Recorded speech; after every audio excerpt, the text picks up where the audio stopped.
of platelet plaque, blood coagulation,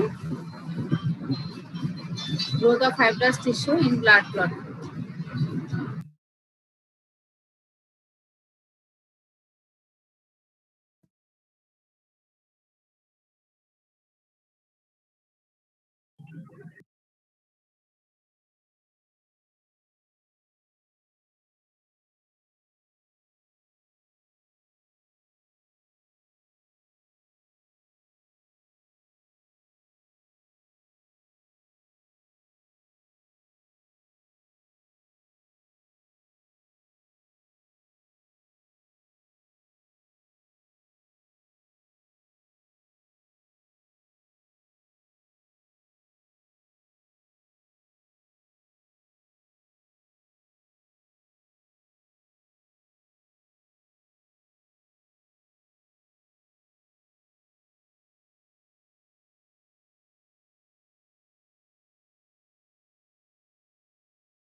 আমরা vascular কন্ট্রাকশনে পড়ছিলাম traumatised vessel cause contraction of vessel wall and reduce the blood flow to the ruptured vessel.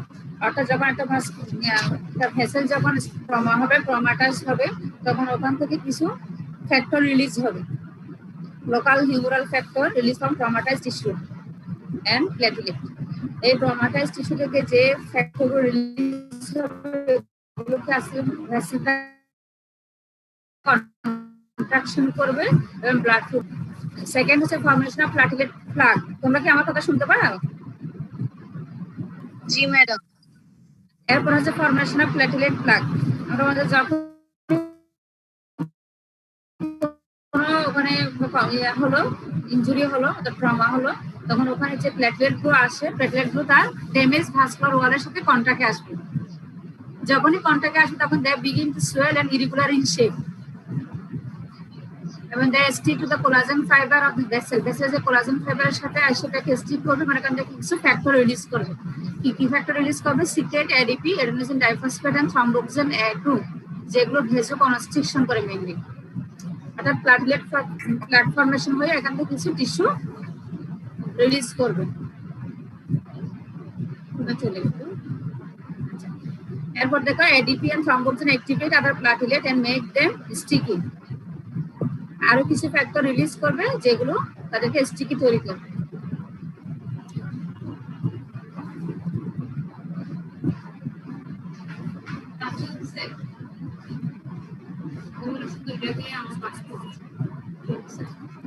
এরপর দেখো blood coagulation.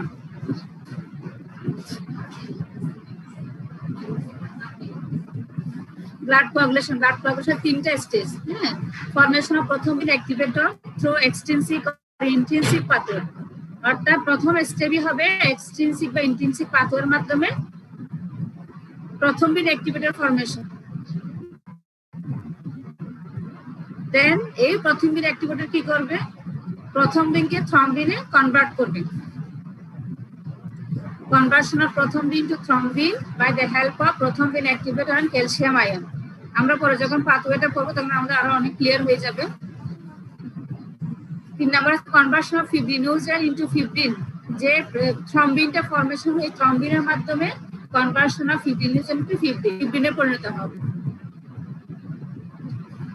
এবার 4 নম্বরে growth of fibrous tissue blood clot. তাকে stabilize করতে হবে। এটা কি করবে? when blood clot is formed it can follow, হয়তো স্টেবিলাইজ হবে নাহলে এটা ডিসলভ হয়ে যাবে। তাহলে ব্লাড ক্লটের দুইটা ফেট, এটা হচ্ছে একটা ফাইব্রোপ্লাস্ট দিয়ে এটা স্টেবিলাইজ হবে অথবা এটা ইট ক্যান ডিসলভ হয়ে যাবে।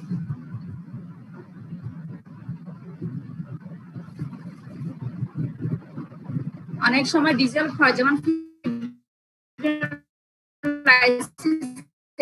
যদি বেশি হয় ক্লট গুলো ডিজলভ হয়ে যায়। আর প্লাজমিড অ্যাকশন কম থাকলে তখন ক্লট গুলো স্টেবিলাইজ হয়, ফিব্রিনটা স্টেবিলাইজ হয়। এই যে ক্লট গুলো যখন ডিজলভ হয়ে যায়, এটা মেইনলি হয় আমাদের tooth extraction 2 to 3 days after, আর দাঁত ফেলে যাওয়ার 2 থেকে 3 দিন পরে ব্লাডটা যখন ডিজলভ হয়ে যায় তখনই পেশেন্টের সিভিয়ার পেইন হয়। এটাকে আমরা যখন ব্লাড ক্লটটা থাকে না সকেটের মধ্যে, তখন এটাকে বলি আমরা ড্রাই সকেট, অর্থাৎ ক্লট শূন্য সকেটটাকে বলি হয় ড্রাই সকেট। তখন পেশেন্ট অনেক কমপ্লেন নিয়ে আসে সিভিয়ার পেইন, মানে আগে 2 দিন ব্যথা কম ছিল দাঁত ফেলা করে, কিন্তু কালকে থেকে প্রচুর পেইন, এরকম করে পেশেন্ট কমপ্লেন করে। তাহলে এটা হচ্ছে মেইনলি ক্লটটা ডিজলভ হওয়ার কারণে। আচ্ছা, এরপর আসো অ্যান্টিফিব্রিনোলাইটিক এজেন্ট, অর্থাৎ ক্লটটাকে ভাঙাটাকে আমরা কিভাবে প্রিভেন্ট করব, কি কি দিয়ে, কি কি এজেন্ট দিয়ে? অ্যামাইনোক্যাপোইক অ্যাসিড, ট্রানএক্সামিক অ্যাসিড, অ্যাপ্রোটিনিন, ইটামসাইলিন। অর্থাৎ বেশি করে ব্লাড ব্লিডিং হচ্ছে, এই ব্লিডিংটাকে প্রিভেন্ট করার জন্য এজেন্ট হচ্ছে আমাদের অ্যামাইনোক্যাপোইক অ্যাসিড, ট্রানএক্সামিক অ্যাসিড, অ্যাপ্রোটিনিন, ইটামসাইলিন। তাহলে আমরা ব্লাড ক্লট ফর্মেশনের জন্য হোমিওস্ট্যাসিসটা মেইনটেইন করার জন্য পড়লাম 4টা মেকানিজম। একটা হচ্ছে কি ভাস্কুলার স্পাজম, 2 নাম্বারটা হচ্ছে formation of platelet plug, 3 number হচ্ছে ব্লাড কোয়াগুলেশন, 4 নাম্বার হচ্ছে গ্রোথ অফ ফাইব্রাস টিস্যু।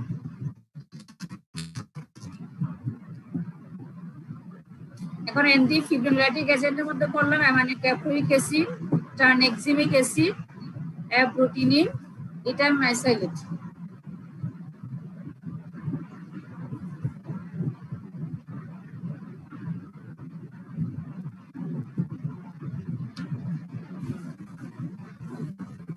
এখন তোমাদের এসিকিউতে পরীক্ষা এসেছে কিভাবে ট্রানএক্সামিক অ্যাসিড কাজ করে। তাহলে এটা কোন ধরনের ড্রাগ? এটা হচ্ছে অ্যান্টিফিব্রিনোলাইটিক drug.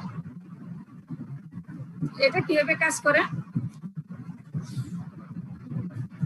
Inhibition of plasminogen activator. আচ্ছা, আমরা বলি যে বললাম যে যখনই ব্লাড ক্লটটা ফর্মেশন হয়, ব্লাড ক্লটটা যখন ফর্মেশন হয় 2 থেকে 3 দিন পরে স্টেবিলাইজ হয়, ব্লাডটা হয়তো স্টেবিলাইজ হবে, নয়তো বলে ডিজলভ হয়ে যাবে, তাই তো? তাহলে ডিজলভ হবে কখন? যখন প্লাজমিনোজেন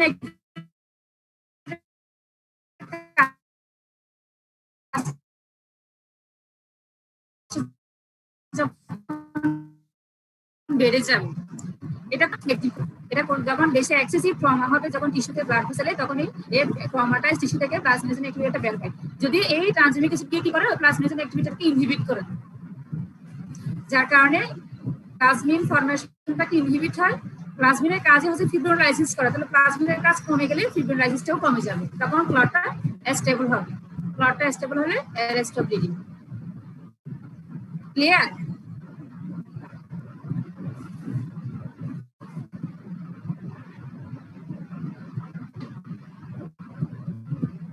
তোমরা বুঝতে পারছো? আমাকে একটু আপডেট জানাইতে হবে, নাহলে আমি আবার বলবো। জি ম্যাম, বুঝতে পারছি।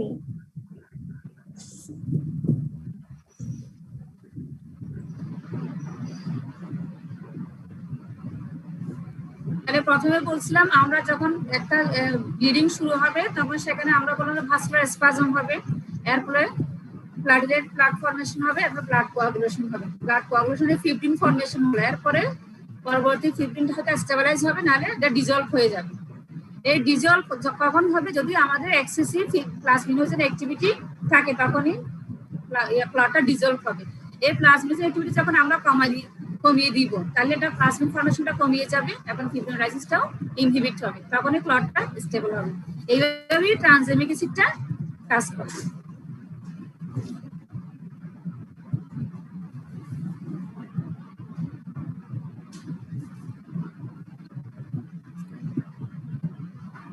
এখন ট্রানএক্সামিক অ্যাসিড আমরা কোথায় কোথায় দিই, ইন্ডিকেশন কোথায়? Treatment of upper GI bleeding, haemorrhage after plastic surgery, DIC, disseminated intravascular coagulation, menorrhagia, overdose of fibrinolytic agent. অর্থাৎ যেখানে এক্সেসিভ ব্লিডিং সেখানে আমাদের ট্রানজিমিক অ্যাসিড। অনেক সময় দেখা যায় পেশেন্টরা আমাদের কাজ চলার পর অনেক এক্সেসিভ ব্লিডিং হচ্ছে, হয়তো তার আগে থেকে ব্লিডিং এর এরকম হিস্ট্রি ছিল, সেক্ষেত্রে আমরা পেশেন্টের ট্রানজিমিক অ্যাসিডটা ইউজ করতে পারি।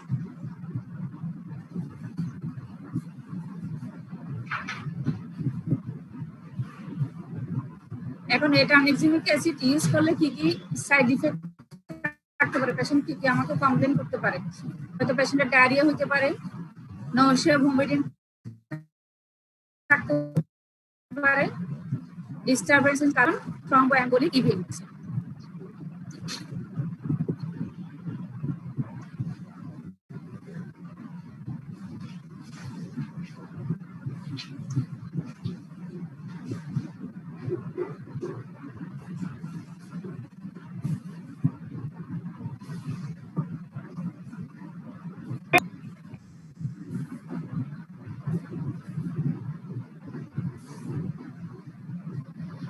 ম্যাম কথা বোঝা যাচ্ছে না।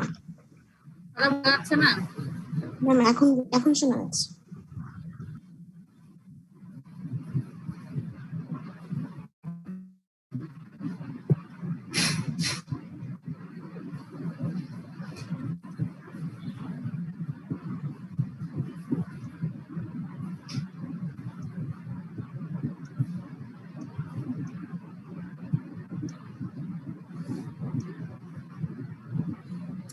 যেগুলো পড়া হচ্ছে এগুলো সবগুলো কিন্তু তোমার এসিকিউ কোয়েশ্চেন।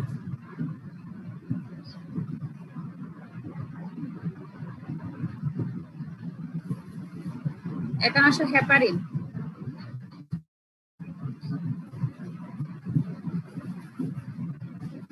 আচ্ছা হেপারিন লিখার আগে কিছুটা জিনিস লিখতে হবে।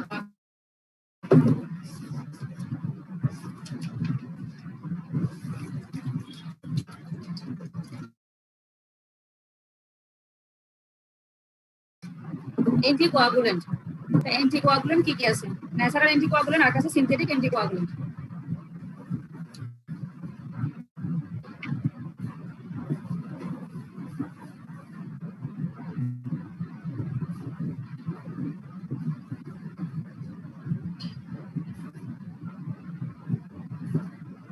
ন্যাচারাল অ্যান্টিকোয়াগুলেন্ট কি কি আছে লিখে রাখো।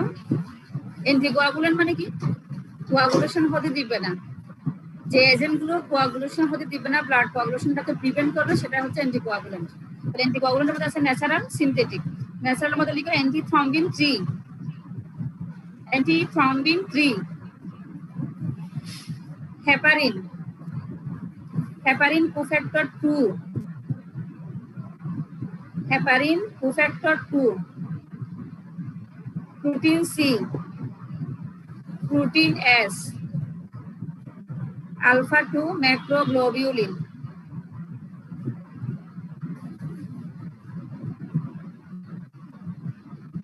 Alpha 1 antitrypsin, alpha 2 antiplasmin. এগুলো হচ্ছে ন্যাচারাল অ্যান্টিকোয়াগুলেন্ট। আমি আবার বলছি, antithrombin 3, heparin, heparin cofactor 2, protein C, protein S, alpha 2 macroglobulin, alpha 1 antitrypsin, alpha 2 অ্যান্টিপ্লাজমিন।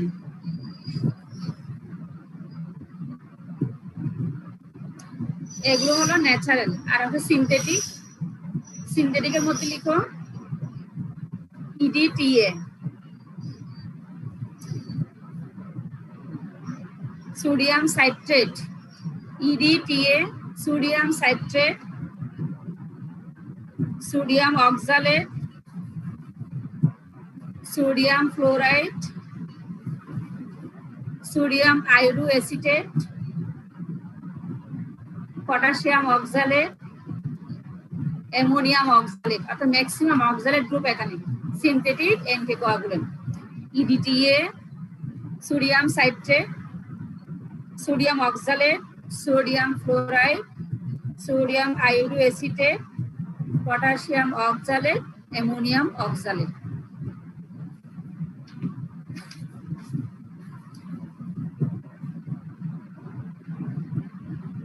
লিখেছ?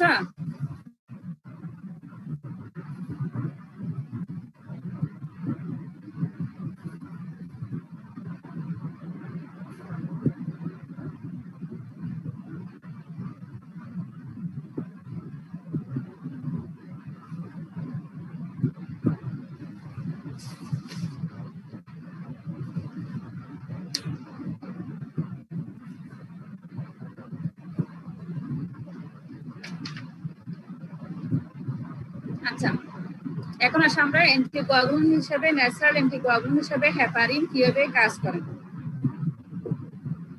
আচ্ছা, এর আগে আমরা একটা কথা বলে ফেলি, কেন why blood does not clot inside the blood vessel. Blood ভেসেলের মধ্যে কেন ব্লাড ক্লট হয় না? এমনিতে যে কোনো একটা জায়গায় ব্লিডিং হলে তো এটা আমাদের ন্যাচারাল হিমোস্টেসিস দিয়ে ব্লাড ক্লট হয়ে যাবে, কিন্তু ব্লাড ভেসেলের মধ্যে ব্লাড ক্লট কেন হয় না? নাম্বার 1 লিখো, এন্ডোথেলিয়াল সারফেস ফ্যাক্টর। তিনটা কারণে ব্লাড ভেসেলের ভিতরে ব্লাড ক্লট হয় না। Number 1, endothelial surface factor.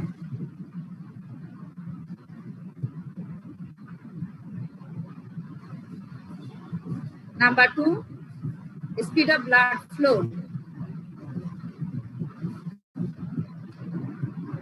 Number 3 হচ্ছে এই যে natural anticoagulant, presence of natural anticoagulant.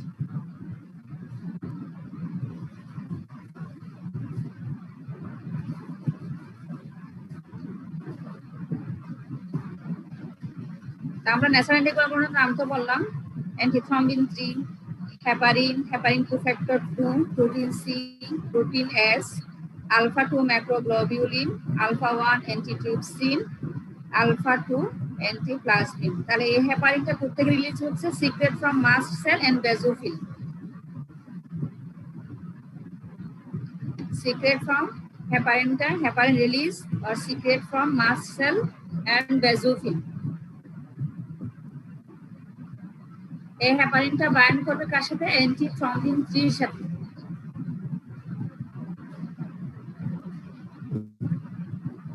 Heparin bind with antithrombin 3, increase activity of antithrombin 3. Thrombin আমরা বললাম যে প্রথম দিন থেকে থ্রম্বিন ফর্মেশন, এই থ্রম্বিনটা ফর্মেশন হতে দিবে না। ইনঅ্যাক্টিভেট দ্য প্রোটিন ফ্যাক্টরস, আরো কি কি ইনঅ্যাক্টিভেট করবে? 2, 9, 10, 11, 12। 2, 9, 10, 11, 12 প্রোটিন ফ্যাক্টরস। যখন প্রোটিন ফ্যাক্টর ইনঅ্যাক্টিভেট হয়ে যাবে তখন কোয়াগুলেশন স্টপ হয়ে যাবে।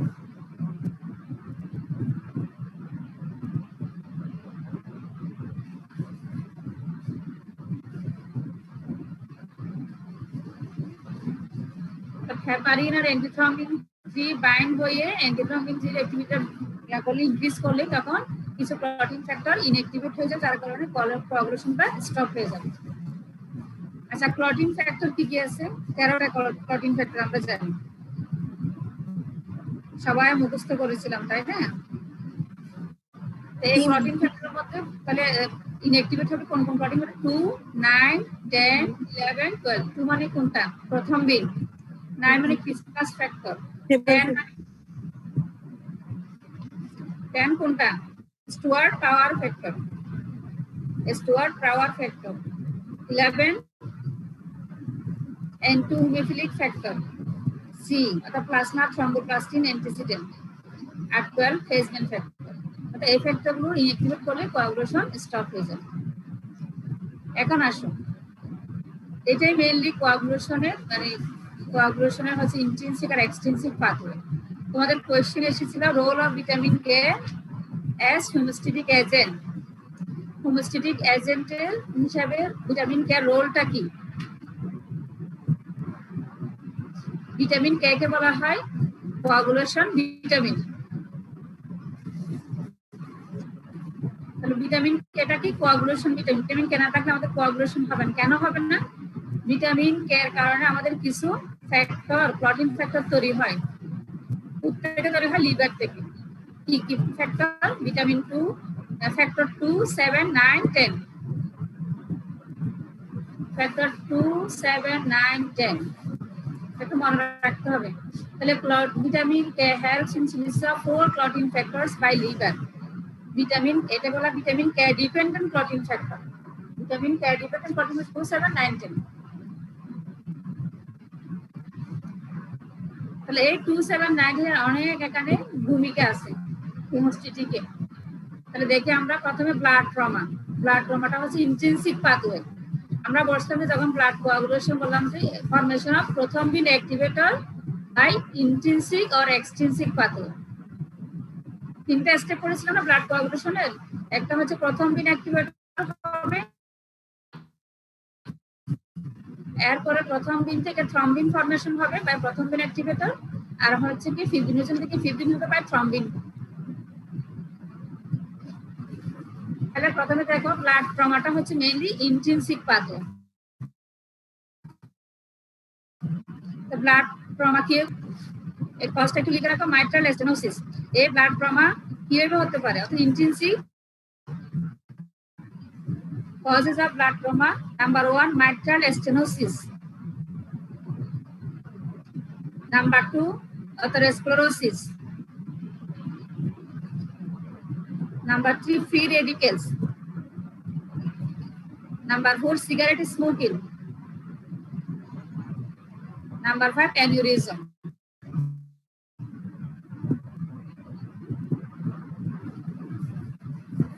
এগুলোর কারণে ব্লাড ট্রমা হতে পারে। তাহলে এই ব্লাড ট্রমাটা কোন ধরনের পাথওয়ে থেকে শুরু হবে? Intrinsic pathway. আচ্ছা, ইন্ট্রিনসিক পাথওয়ের মধ্যে ব্লাড ট্রমাতে এ হবে প্লেটলেট ফসফোলিপিড তৈরি হবে।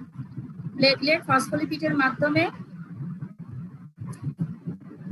হাই মলিকুলার ওয়েট, এখানে এটা হচ্ছে ফ্যাক্টর 12। ফ্যাক্টর 12 এর নাম কি? এগুলো মুখস্থ করে ফেলতে হবে। আগে আমরা মুখস্থ করেছি কিন্তু এখন হয়তো ভুলে গেছি, কিন্তু এগুলো মুখস্থ রাখতে হবে। হেজবেন ফ্যাক্টর, হেজবেন ফ্যাক্টর থেকে হেজবেন ফ্যাক্টর অ্যাক্টিভেটর ফর্মেশন হবে। Activator of Hageman factor.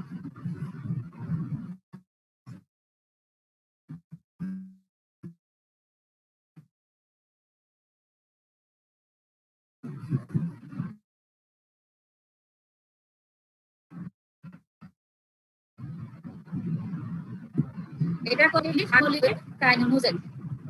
সংক্ষেপে এখানে লিখে রাখতে পারো SMW, হাই মলিকুলার ওয়েট কাইনোজেন।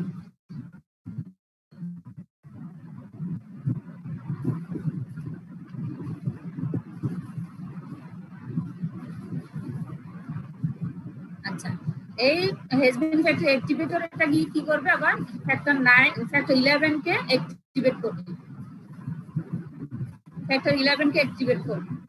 আর ফ্যাক্টর 11 অ্যাক্টিভেটর গিয়ে কি করবে? ফ্যাক্টর 9 কে অ্যাক্টিভেট করবে।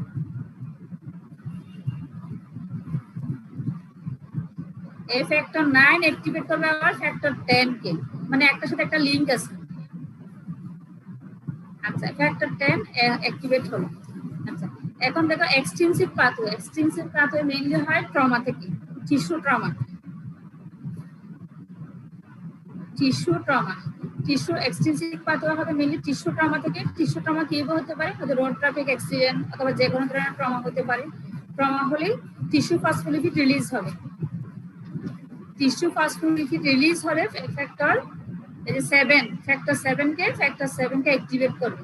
টিস্যু ফসফোলিপিড ফ্যাক্টর 7 কে অ্যাক্টিভেট করবে, অর্থাৎ ফ্যাক্টর 7 কে ফ্যাক্টর 7 অ্যাক্টিভেটর ফর্মেশন হবে।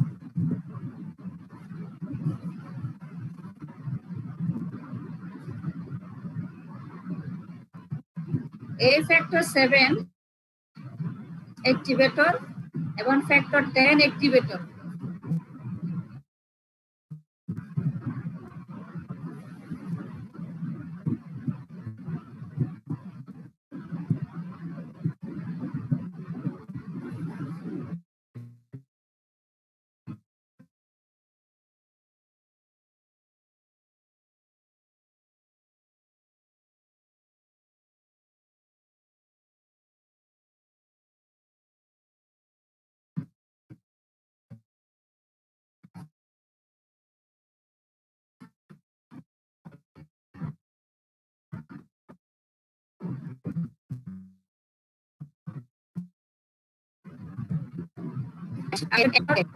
সংক্ষেপে পিএল লিখতে পারেন।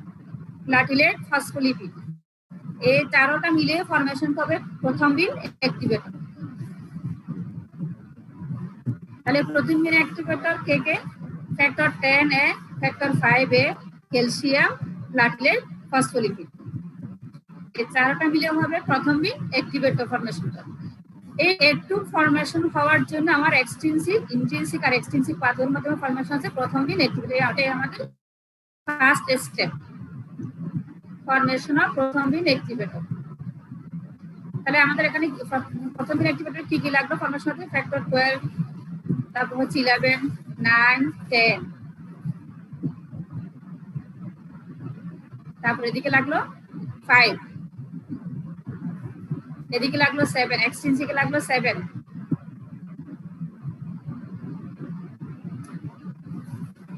এনে এসে দুটাই ওভারল্যাপ করছে।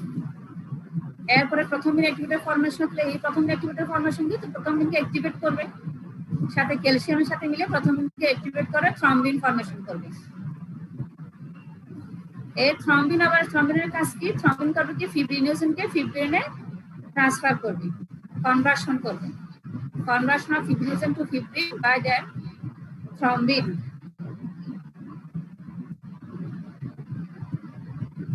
আচ্ছা, এরপরে এই থ্রম্বিন আরেকটা কাজ করবে, ওই যে ফিব্রিন স্টেবিলাইজিং ফ্যাক্টর, এটা হচ্ছে ফ্যাক্টর 13, 13 নম্বর ফ্যাক্টরকে এই থ্রম্বিনে কি করবে?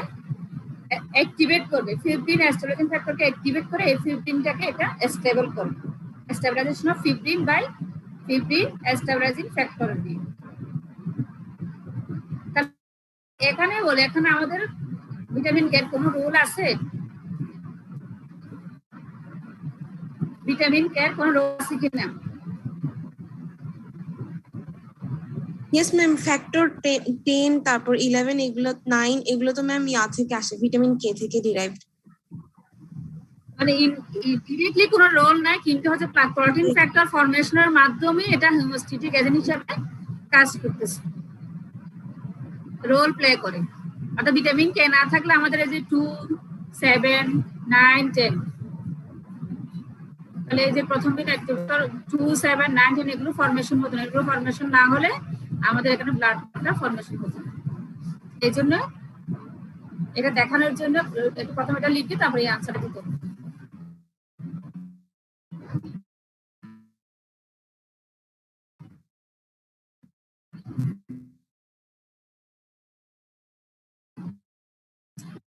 তাহলে এখানে মেইন ক্লটিং ব্লাড করবে factor 10A, factor 5A, calcium, আর এটা হচ্ছে কি প্লাটিলেট ফসফোলিপিড।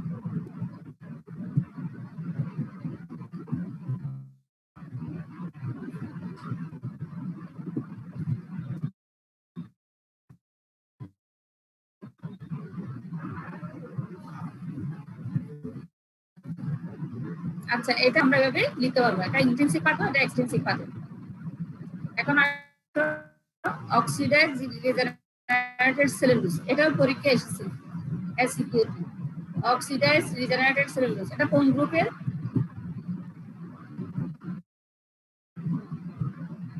বলো তো, এটা লোকাল না সিস্টেমিক?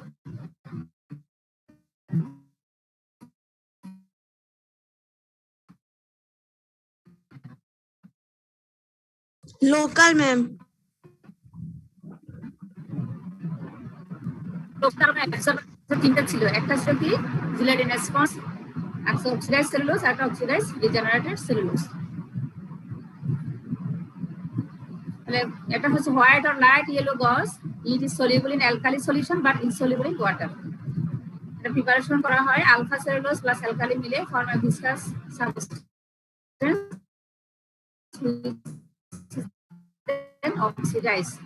অক্সিডাইজড হয়ে এটা কিভাবে কাজ করে, মেকানিক্যাল অ্যাকশনটা কিরকম? Oxidized regenerated cellulose is saturated with blood at the bleeding site and swells into a brownish or black gelatinous mass, which aid in the formation of clot. Bleeding site এটা যখন saturated হবে তখন এটা swell into a brownish or black gelatinous mass হবে, mass formation হয়ে blood formation টাকে aid করবে।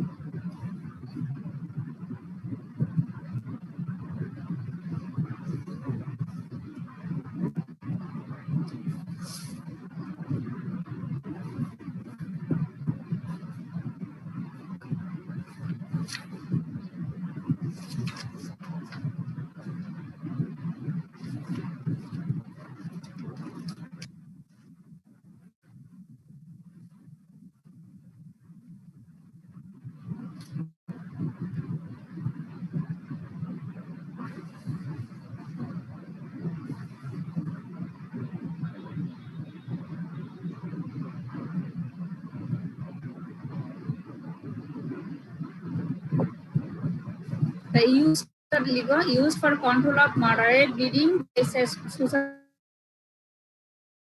on ligation is technically ineffective. Moderate bleeding এর ক্ষেত্রে আমরা ইউজ করতে পারি অথবা একটা সারফেস ড্রেসিং হিসাবে আমরা এটা ইউজ করতে পারি ব্লিডিংটা কন্ট্রোল করার জন্য।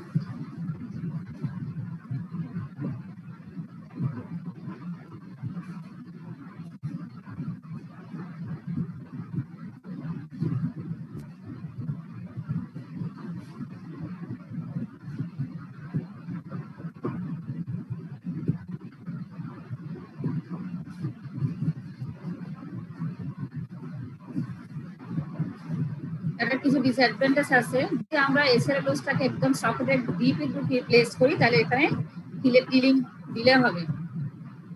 Delayed healing occurs if oxidized regenerative cellulose placed deep into socket. সকেটের ডিপে দেওয়া যাবে, যেটা সকেট আস্তে আস্তে একটা হিল হবে, এই জন্য এটা আমরা একটু সুপারফিশিয়ালি দিতে হবে। কিরকম farm pressure with a thin layer oxidized regenerative cellulose is applied over the socket.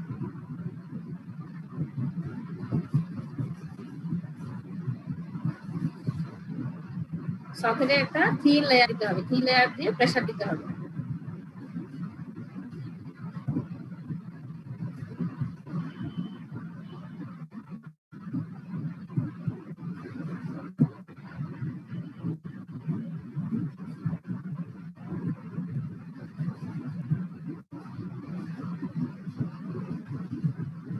ঠিক আছে, শেষ।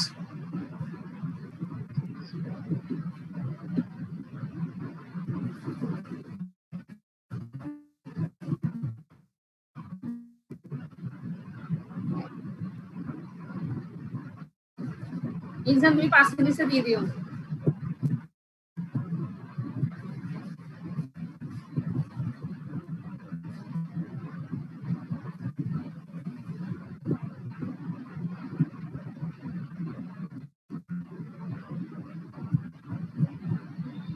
আচ্ছা, এখন আসলে আইডিয়াল হিমোস্ট্যাটিক এজেন্ট কোনটা, কেন বলছি, কেন এটাকে আমরা আইডিয়াল বলছি? Oxidized regenerative cellulose is ideal homeostatic agent, কেননা এটা কিছু আইডিয়াল প্রপার্টি আছে, সেই প্রপার্টি গুলো হচ্ছে it does not retard immobilization, যেটাকে রিটার্ডেশন করে না, বাধাগ্রস্ত করে না। So it is useful as surface dressing use করলেও এটা ইমোবিলাইজেশনে কোনো ধরনের রিটার্ডেশন হবে না। It is absorbed well from the tissue on between 2nd to 7th day after implantation.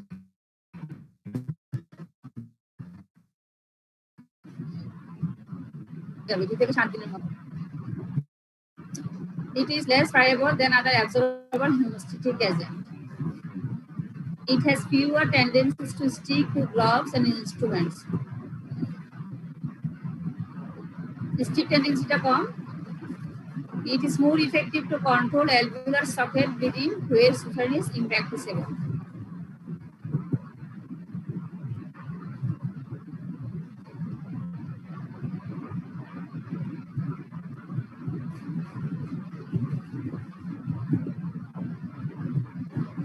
এটাও একটা সিম্পল কোশ্চেন। এখন দেখো, it is easy to place in position, এটা প্লেস করতে ইজি, আবার হচ্ছে লেস এক্সপেন্সিভ, এই জন্য এটা বলা হয় আইডিয়াল হোমিওস্ট্যাটিক এজেন্ট।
আরেকটা SAQ question, role of microfibrillar collagen as homeostatic agent. Homeostatic agent হিসাবে মাইক্রোফিব্রিলার কোলাজেনের রোল কি?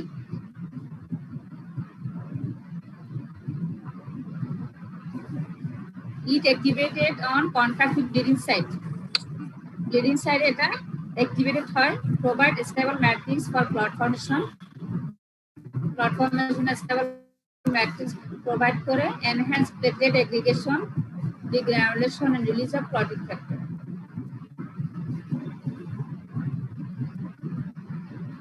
Platelet aggregation, degranulation, release of clotting factor.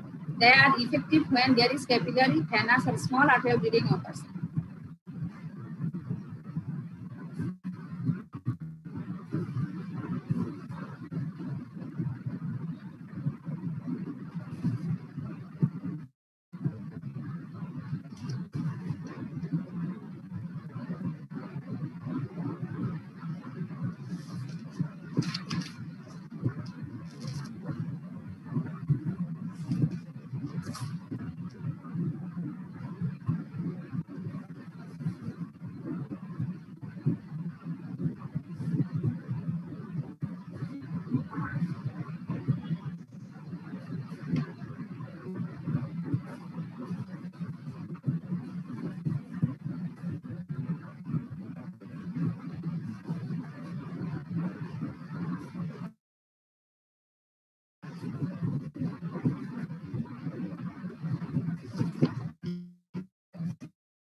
Yes, sir.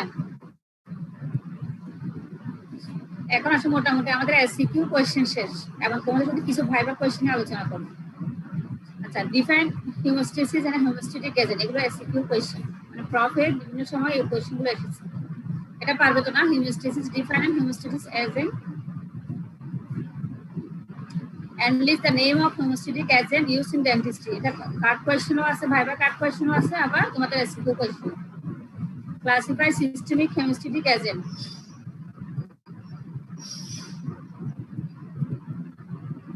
Write down the mechanism of action of oxidized regenerated cellulose.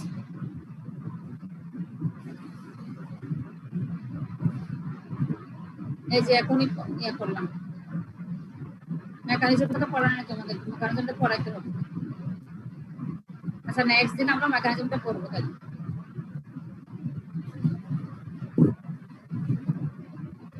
তাহলে এখানে পড়ানো বাকি আছে mechanism of action of oxidised regenerated cellulose, যেটা SAQ question এসেছে কয়েকবার, দুবার এসেছে। তারপর লিখো, write down the mechanism of action of tranexamic acid. এটা পড়ানো হয়েছে, এটা তোমরা ইনশাআল্লাহ পারবে। Write down about ideal homeostatic agents. Ideal homeostatic agent কোনটা এবং কেন বলছি? রিটেন কোয়েশ্চেন, মানে SAQ. Role of vitamin K as homeostatic agents. Role of microfibrillar collagen as homeostatic agent. Use of antifibrinolytic as homeostatic agent. Antifibrinolytic agent. আমরা কোনটা use করলাম? antifibrinolytic agent.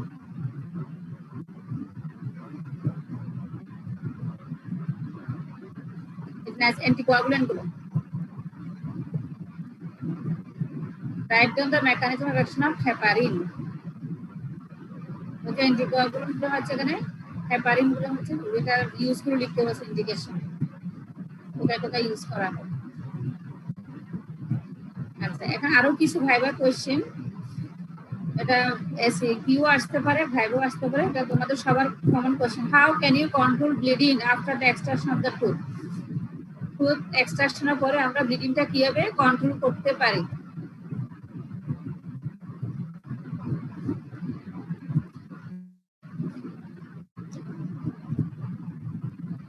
একজনের বলো তো, তোমাদের নরমাল কমন সেন্সে কি রকম আসে একটু দেখি।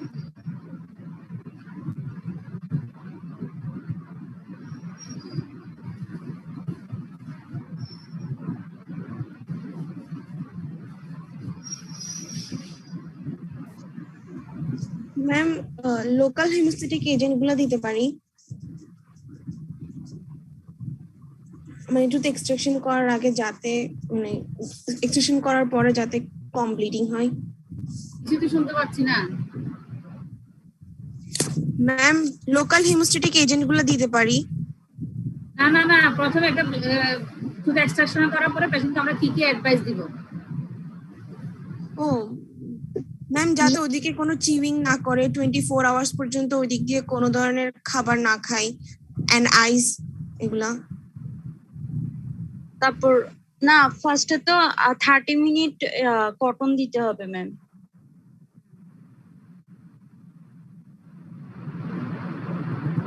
কটন দিতে হবে? কটন কেন দিব?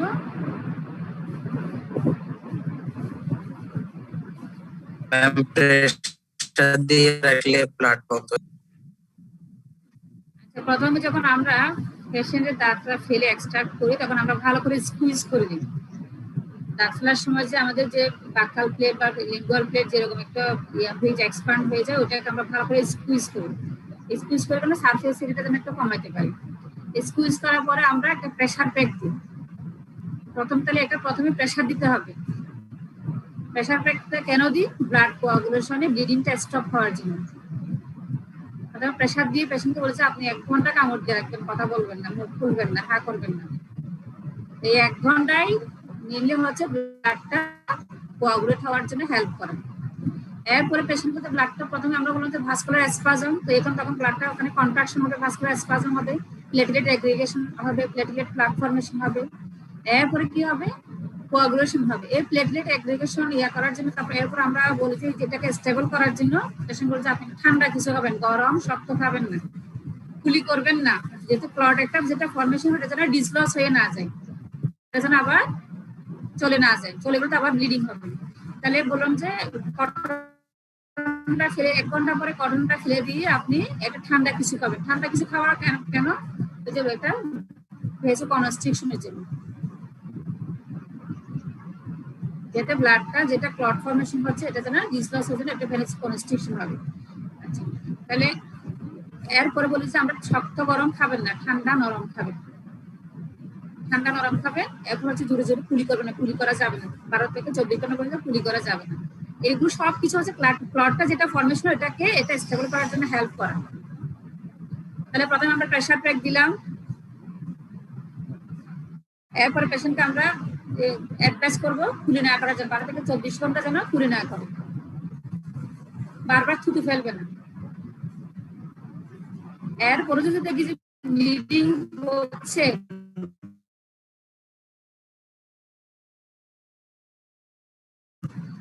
পেশেন্ট কিন্তু কমপ্লেন করছে আমার ব্লিডিং সাথে দেখো কোন পয়েন্ট থেকে ব্লিডিং হচ্ছে, ওই পয়েন্টটা আমরা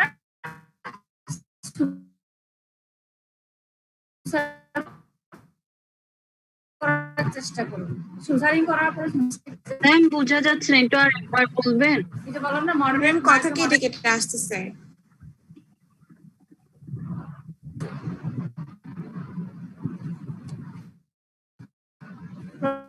প্রথমে আমরা প্রেসার প্যাক দিব।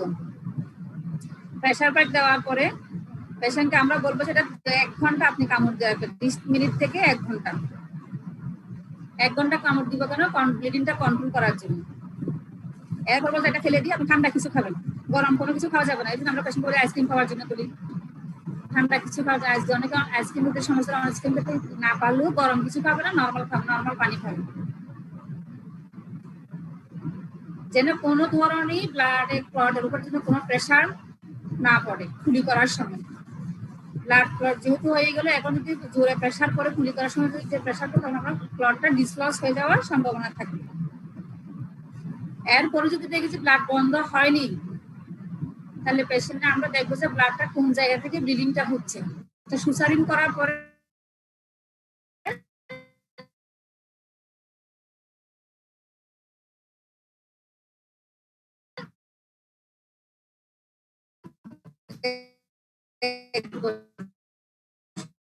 ম্যাম সুচারিং এর ওখান থেকে একটু আরেকবার বলবেন?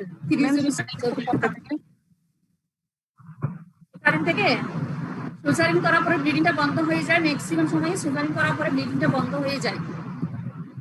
এরপরে পেশেন্টকে বলে দিব 12 থেকে 24 ঘন্টা কুলি করবে না, গার্গল করবে না। অজু করার সময় যদি মুখে পানি নিতে হয় জাস্ট মুখে পানি নিয়ে ফেলে দিবে, কিন্তু আমরা যেরকম করে গার্গল করি সেরকম গার্গল করা যাবে না। ঠান্ডা নরম খাবার খাবে, আমাদের কিছু অ্যাডভাইস দেবে পেশেন্টকে, ঠান্ডা নরম খাবার খাবে। এরপরে যদি সেকেন্ডারি ব্লিডিং শুরু হয়, পেশেন্ট কি বলছে আমার ব্লিডিং হচ্ছে, ব্লিডিং বন্ধ হচ্ছে না, সে ব্লিডিং অনেক সময় দেখা যাচ্ছে ওই যে সিরামের মতো যায়, ব্লাড পট খাওয়ার পরে এটা হচ্ছে ফ্রেশ ব্লিডিং না, সিরামের মতো যায়, ইউরিন ফ্লুইড যায়। পেশেন্ট যত থুতে ফেলবে থুতুর সাথে তত বাড়বে।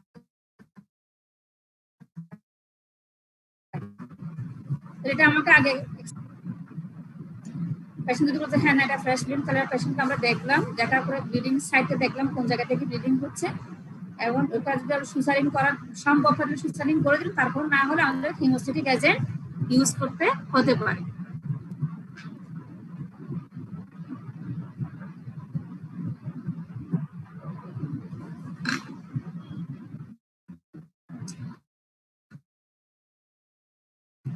যদি ব্লিডিংটা বোন থেকে হয় তাহলে আমরা বোন ওয়াক্স ইউজ করতে পারি,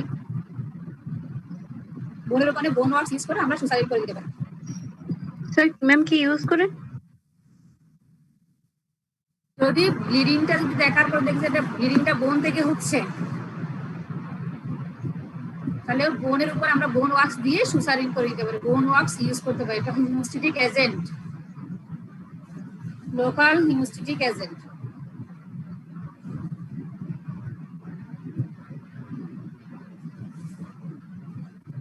অথবা অ্যাবজর্বেবল হিমোস্ট্যাটিক এজেন্ট ইউজ করতে পারি। সব সব ক্ষেত্রে এগুলো ইউজ করতে হয় না।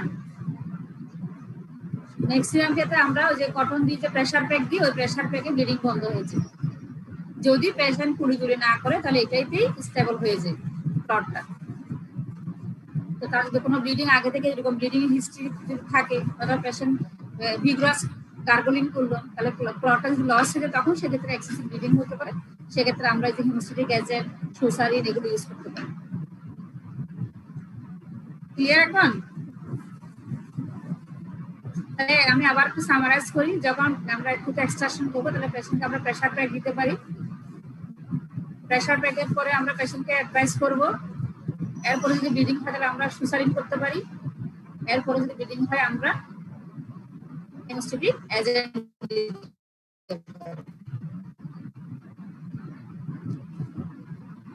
ঠিক আছে।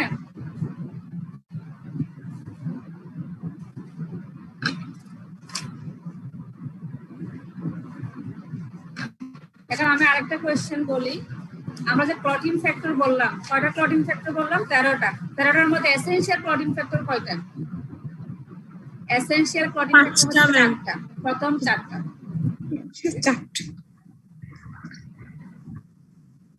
5টা আছে বইয়ে? না ম্যাম 4টা ছিল, সরি। 5টা কি কি বলো তো? ম্যাম প্রথম থেকে বলবো। ম্যাম ফিব্রিনোজেন প্রথম দিন, টিস্যু থ্রোম্বোপ্লাস্টিন আর ক্যালসিয়াম আয়ন, 5টা পড়ছিলাম ম্যাম।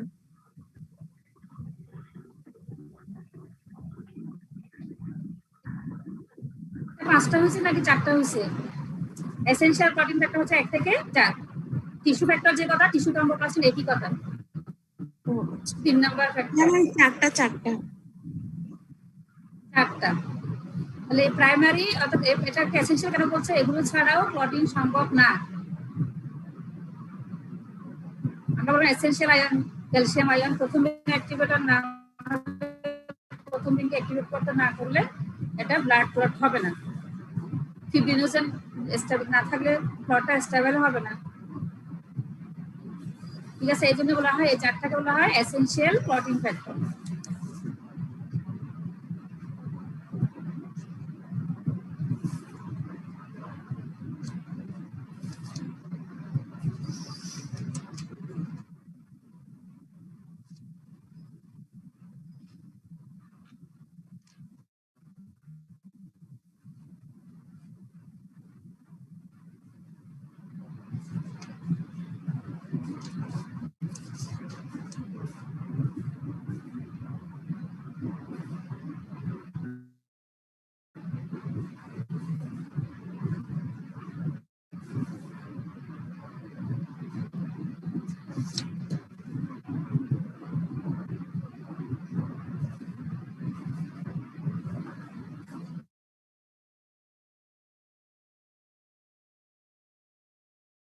তোমাদের ভাইবাইতে অথবা এমসিকিউতে অনেকগুলো কোয়েশ্চেন এসেছে এগুলো MCQ absorbable degenerated cellulose oxidised degenerated cellulose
তাহলে তোমাদের ভাই আরেকটা কোশ্চেন জিজ্ঞেস করে তোমাদের আইটেম কার্ডের মধ্যে আছে প্রোকোয়াগুলেন্ট আর অ্যান্টিকোয়াগুলেন্ট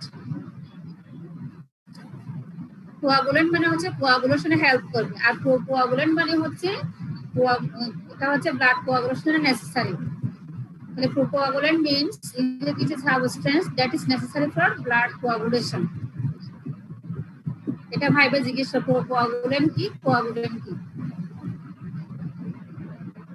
আর অ্যান্টিকোয়াগুলেন্ট যেগুলো কোয়াগুলেশন প্রিভেন্ট করবে একটা কোয়াগুলেশন যেটা নেসেসারি প্রোকোয়াগুলেন্ট আর অ্যান্টিকোয়াগুলেন্ট হচ্ছে কোয়াগুলেশনটাকে প্রিভেন্ট করবে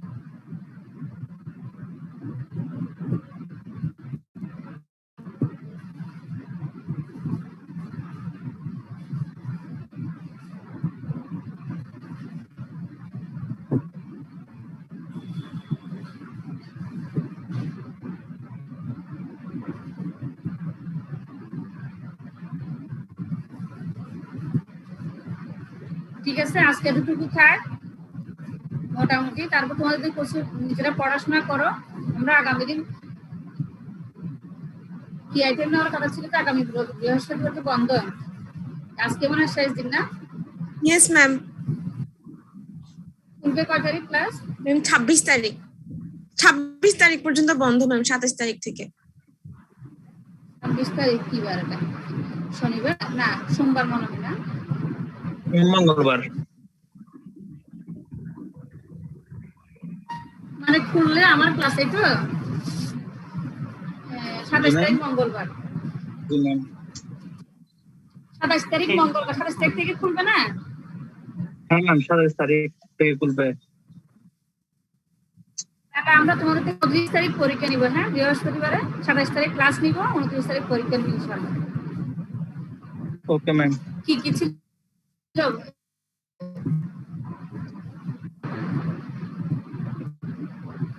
মনে আছে জি ম্যাম আমাদের যে coagulant anticoagulant haemostatic and haemostasis tooth bleaching এজেন্টটা বাকি আছে জি ম্যাম ওটা বাকি আছে আর হারুন স্যারের রুট ক্যানেলটা পড়াচ্ছে এখনো ওটা শুরু করে নাই একটু করে রোড ক্যানেল না স্যার পড়া দিয়েছে বলছিল না পড়াই নাই এখনো ম্যাম একটা রোড ক্যানেল স্যার পড়া দিয়েছে না আগে পড়াই নাই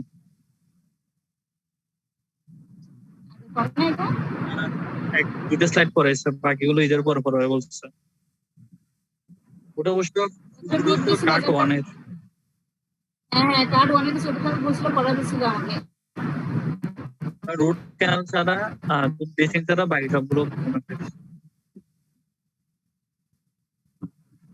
কোনটা? root canal therapy আর tooth bleaching agent এই দুটো Root দ্বারা canal tooth bleaching agent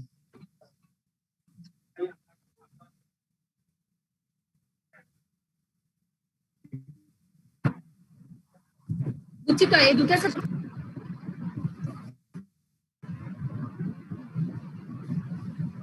sir genetic Pharma pen করানো হয়ে গেছে না, মেডিকেল ইমার্জেন্সি করানো হয়ে গেছে। জি ম্যাম শেষ হয়ে গেল। আচ্ছা, সিস্টেমিক এজেন্ট এন্টিনিওপ্লাস্টিক আমাদের ড্রাগ দুইটা টপিক এক্সট্রা পড়েছিল, এই অ্যান্টিবায়োটিক প্রোফাইল্যাক্সিসটা পড়েছিল, কিন্তু এটা দেখলাম কোনো আইটেমের মধ্যে নাই। অ্যান্টিবায়োটিক প্রোফাইল্যাক্সিস এটা হচ্ছে ইয়েতে drugs for medical emergency dental practice, এই যে মেডিকেল ইমার্জেন্সির মধ্যে আসতে পারে, আরেকটা ইয়েতে আসতে পারে। Antineoplastic drug anti cancer therapy ছিল তো, তাহলে তো অ্যান্টিবায়োটিক প্রোফাইল্যাক্সিসটা ভাইবা জিজ্ঞেস করে। আরেকটা জিনিস যেটা জানবো যে অ্যান্টিভাইরাল ড্রাগ এগুলো কি স্যার পড়িয়েছেন? অ্যান্টিভাইরাল ড্রাগ অ্যান্টিফাঙ্গাল আর অ্যান্টিবায়োটিক দুটোই পড়েছে আছে না, ওটা কথা বলছি। অ্যান্টিফাঙ্গাল অ্যান্টিভাইরাল পড়ানো হচ্ছে, তাহলে ব্লিচিং আর রোড ক্যানালটা পড়ানো হলে তোমাদের কার্ড কমপ্লিট। জি ম্যাম। এটা তাহলে ব্লিচিং এজেন্ট পড়ানোর পরে আর আইটেম বাকি আছে কোনটা কোনটা? আমাদের ছয়টা না আইটেম হলো মনে হয় শুধু। ফার্স্ট কার্ডও কয়েকটা আইটেম দিছিলাম ম্যাম।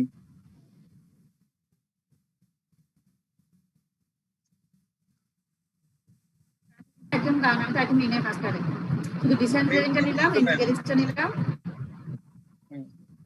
ডিসেন্সিলাইজিন এন্টিকেরিস মালফাইন এস্ট্রিনজেন্টও নিয়ে নিয়েছি মনে হয় না। জি তাহলে অ্যান্টিসেপটিক বাকি আছে, স্টেরিলাইজেশন বাকি আছে, লোকাল অ্যানেস্থেসিয়া, রোড ক্যানাল, চারটা বাকি আছে আইটেম ফার্স্ট কার্ডে। আর সেকেন্ড কার্ডে মানে ম্যাক্সিমাম বাকি। সেকেন্ড কার্ডে 6 আমি দেখে জানাবো। সেকেন্ড কার্ডে ম্যাক্সিমাম বাকি, শুধু আমরা নিয়েছি ভিটামিন মিনারেলস, মাউথ ওয়াশ আর হচ্ছে এজেন্ট এভরিথিং স্যালাইন ডেন্টিফ্রিজ দিছেন। আর এখানে আছে আরো 6টা। হ্যাঁ, ওই যে মাউথ ওয়াশ ডেন্টিফ্রিজ একসাথে, তাহলে ওই এখানে 6টা বাকি আছে, এখানে 6টা ওখানে 4টা, 10টা আইটেম বাকি আছে। ঠিক আছে, তুমি আমাকে এটা দিয়ে দিও, ভালোভাবে ঈদ কাটাও, আল্লাহর কাছে দোয়া করো, এবং আমরা যেন এই কোরবানির মাধ্যমে আমাদের আল্লাহর পছন্দের পথে আমাদের পছন্দের যেন কোরবানি করতে পারি। আমিন আমিন। আল্লাহ আমাদেরকে তৌফিক দান করুন, সবাই যেন আমরা আল্লাহর কাছে সহযোগিতা কামনা করছি, তৌফিক কামনা করছি।